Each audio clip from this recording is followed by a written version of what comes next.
Hello everyone, today's video we are looking at a horror movie that was made in Scotland. That movie is Dog Soldiers from 2002. 2 years ago in 2020 when I started making YouTube videos, when I did my top 100 favorite horror movie list of all time, this movie was mentioned on my list. Here's a full movie review of it today. Dog Soldiers was directed by Neil Marshall, who also wrote the movie. He would go on to direct another horror movie from 2005 called The Descent. It was produced by Christopher Rigg, Tom Reeve, and David E. Ellen. The movie stars Kevin McKidd, Sean Petrie, Emma Cleesby, and Liam Cunningham. The plot to Dog Soldier is about a group of soldiers in Scotland.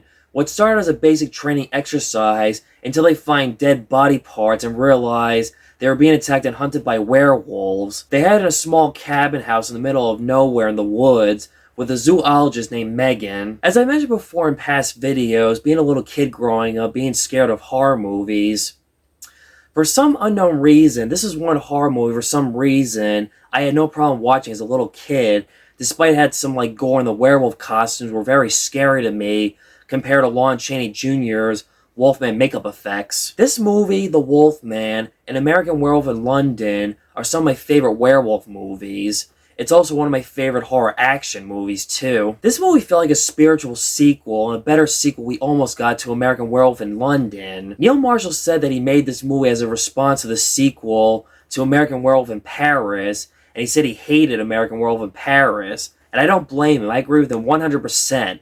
That movie was a piece of shit compared to this movie, and this movie was way better than that. One way of describing this movie is like The Howling meets Evil Dead, Jaws, and Predator. Also, Little Red Riding Hood is an epic, awesome action werewolf horror movie. The way this movie is set up and built up is good, like in a lot of horror movies.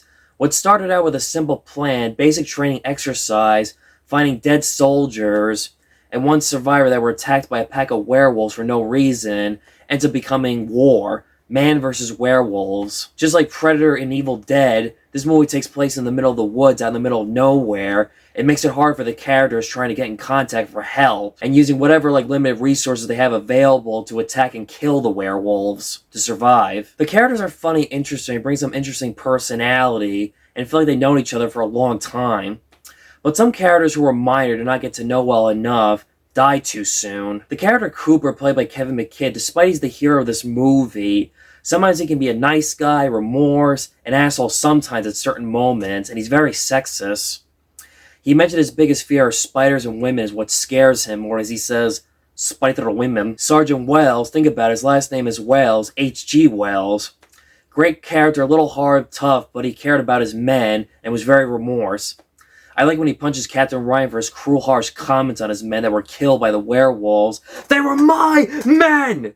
It shows how caring is upset he was losing good soldiers, and because they're at the low point where almost all the soldiers are gone and dead. They're basically losing the battle against the werewolves. For Batman fans like me, this guy would go on to play Alfred on the TV show Gotham.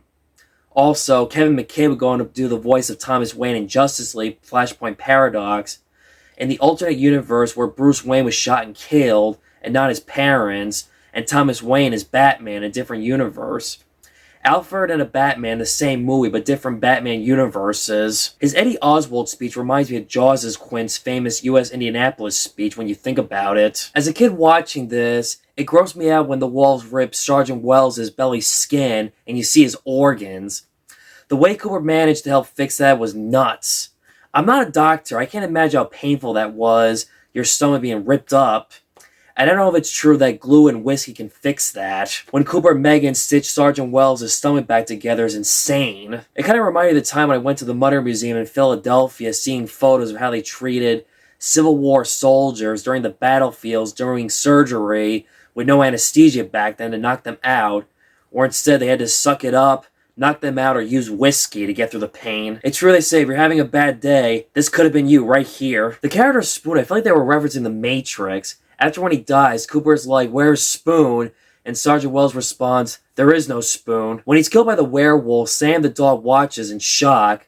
I guess werewolves don't kill dogs, I guess because they're somewhat similar species, but again, I don't know. I'm just thinking that one. Joe really loved football, would have rather been playing football instead of fighting werewolves. Can't blame him for that. So funny how he moans and complains about everything. Sergeant Wells tells him, Joe, if you don't fucking shut up, I'm gonna fucking kill you. Joe responds, didn't say word, Sarge. Captain Ryan was a real asshole. He didn't show any remorse, he only cared about himself and no one else, and he hated dogs.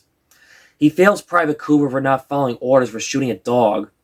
I don't blame Cooper for that, shooting a dog.